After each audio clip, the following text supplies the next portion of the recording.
Mankind must put an end to war. A war will put an end to mankind. I did not have sexual relations with that woman. Well, I'm not drunk. I learned everything I got.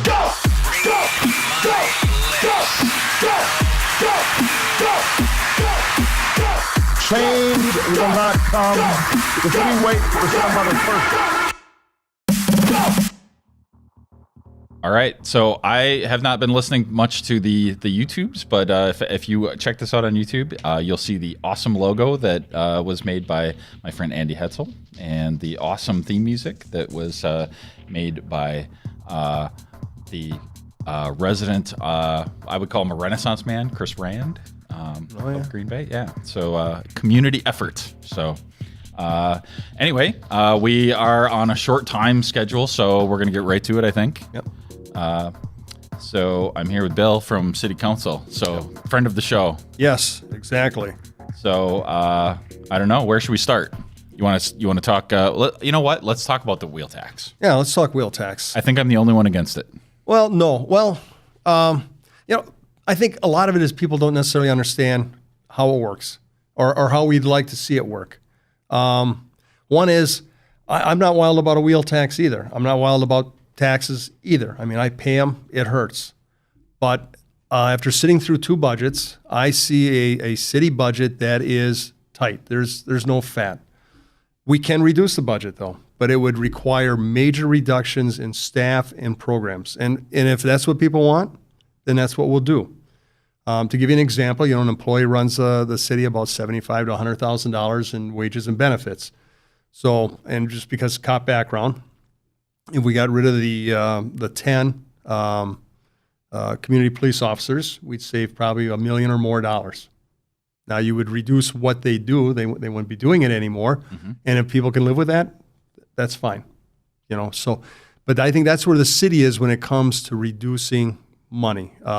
So in rough terms, though, so people don't want to cut the fire department ever. They don't want to cut the police department ever. Right. I mean, I think most people are on board with that. So let's pretend that those are run perfectly and they're sacred cows. They can't be touched. Get rid of garbage pickup? So what portion of the budget are police and fire?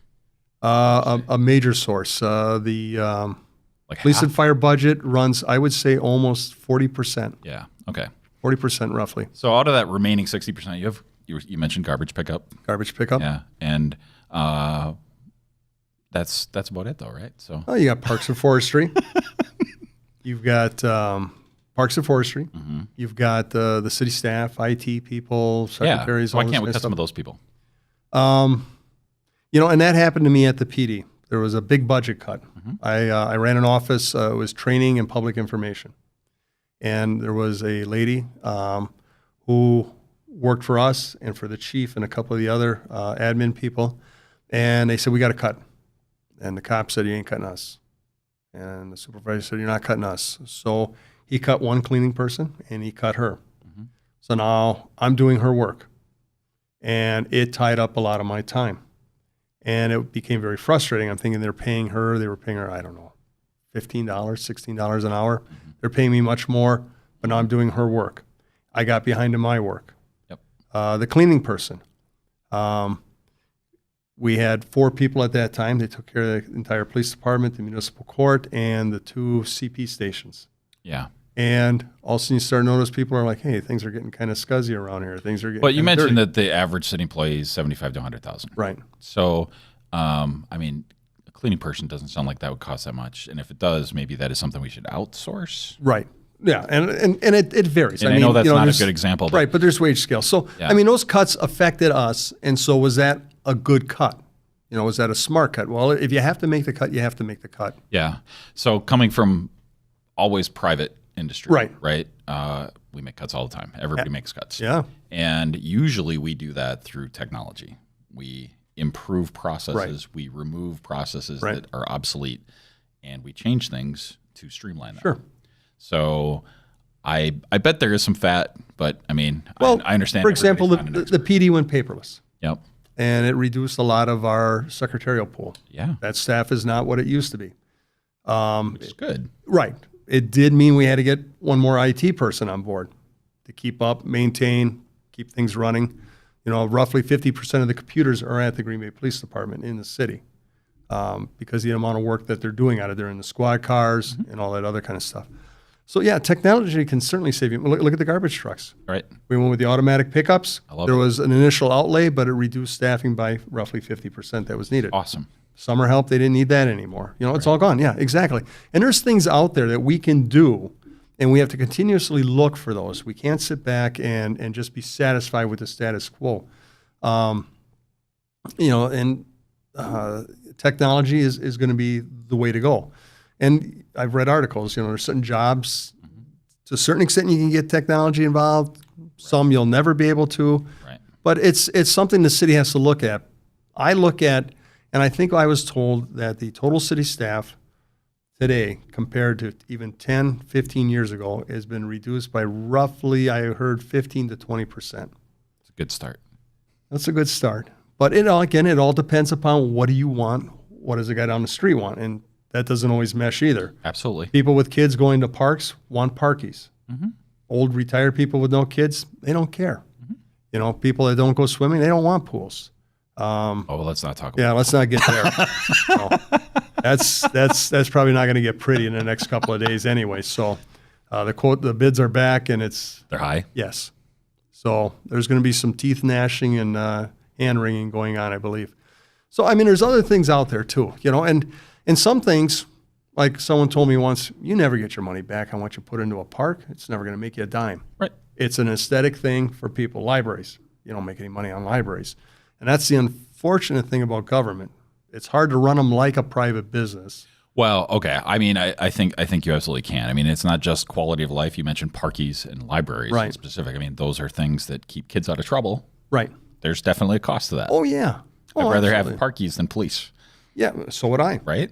Absolutely. You think of the money we could save if we could reduce, look at fires. Yeah. Look at if we could eliminate fires, and all we needed was rescue squad personnel. Yeah. Huge savings. Yeah. I do think they spend a little too much time doing inspections at the fire department. I just remember and it usually happened on the nice days of the year. Okay. They'd send up to 7 guys to tour our one tiny little building. Yeah. And because there were 7 guys, they always found an infraction. Well, there's other issues with that. When they send a truck, they got to send the whole truck in case the whole truck has to leave. They can't leave anybody behind, so they got to go back and get them. There's some logistical things. And I know people have been wanting to take a hard look at how the fire department operates itself, these 24-hour shifts on and that kind of stuff. Just like with the police department. We used to have split shifts. Now we're down to just, we had 9 shifts. And we looked at our staffing. And so now we have less people starting at 6 o'clock in the morning, and then we have what they call the brunch shift. They come in at, I think it's 10 o'clock.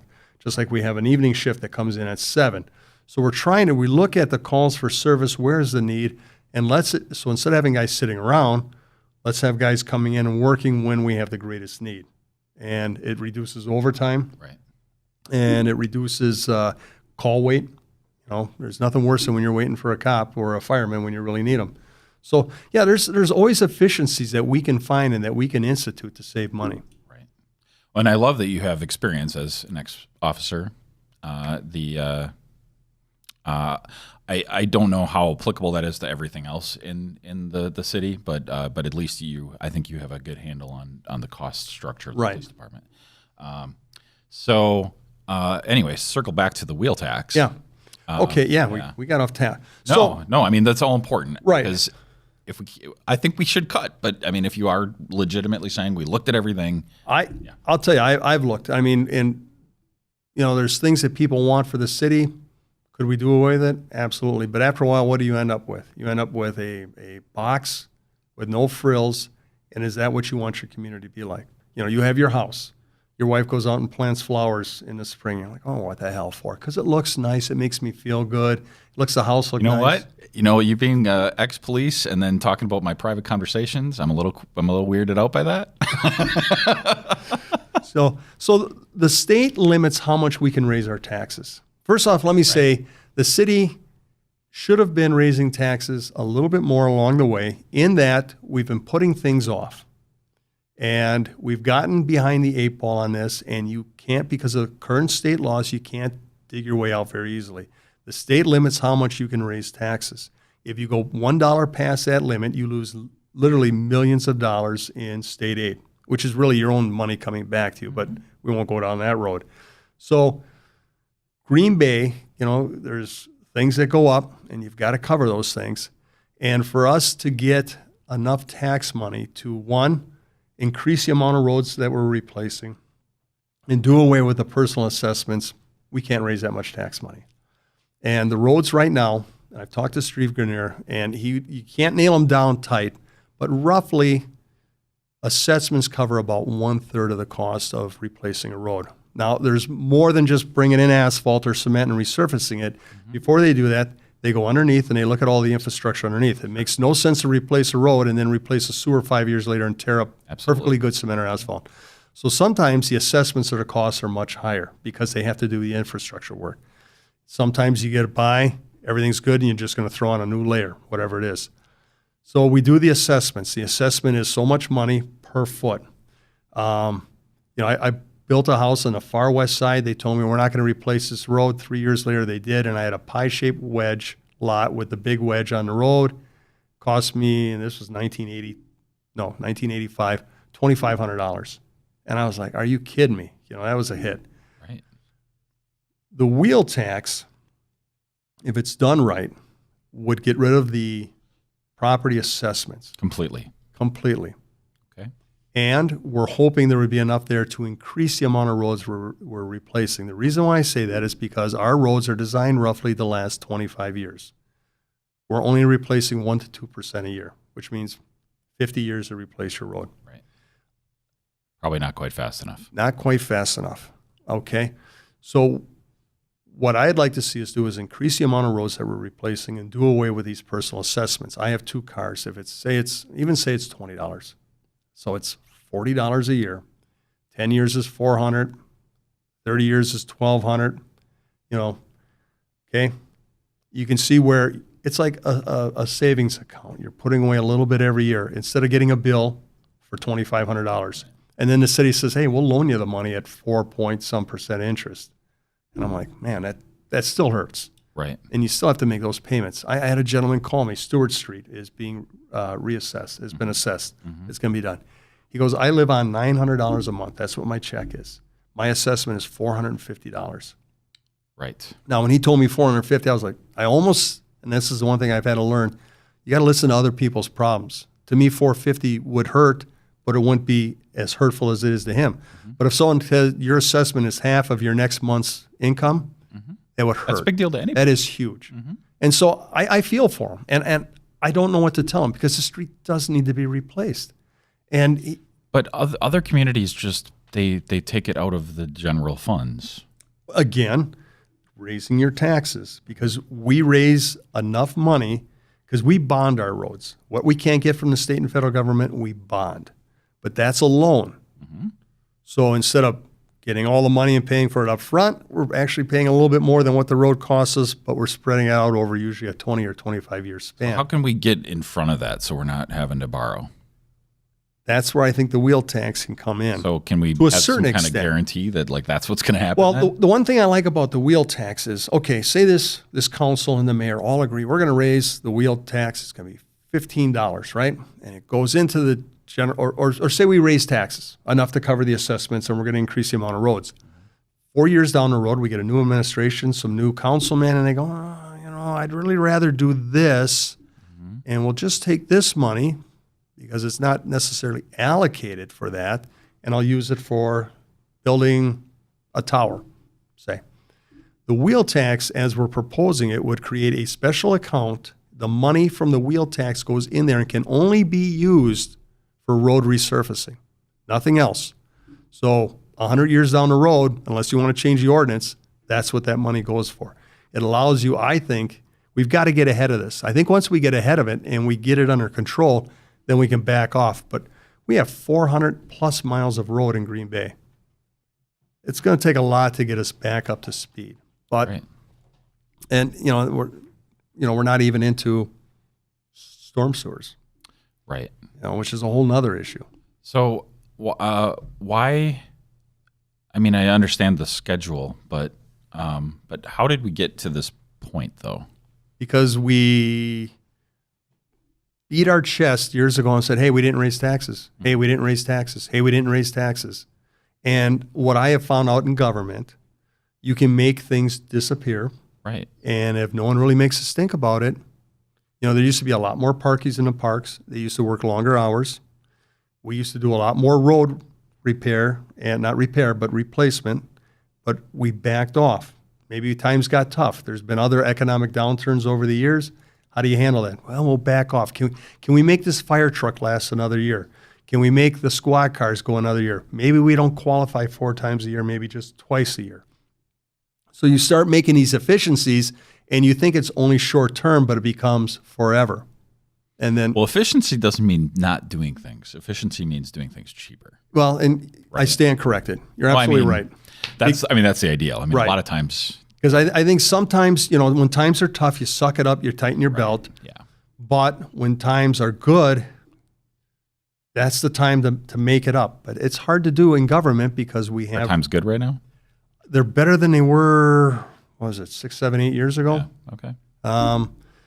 It would be better if we could continue to increase our tax base. It's easy to go out and say, well, everyone's price just doubled in value. But that's not the right way to do it. We have to actually have new companies come in and build, which leads you down this whole TIF road and everything else, which is frustrating. I'd rather not have it.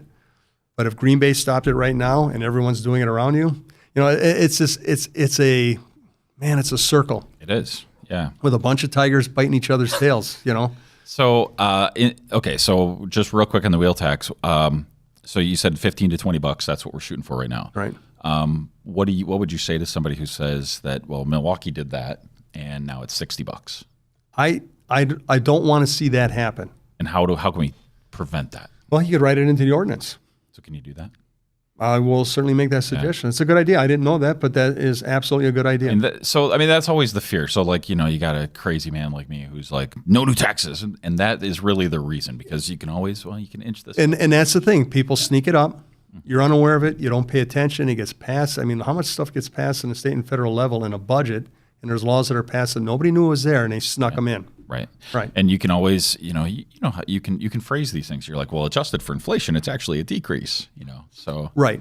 Right. And I've got people saying we should do it by weight of vehicle.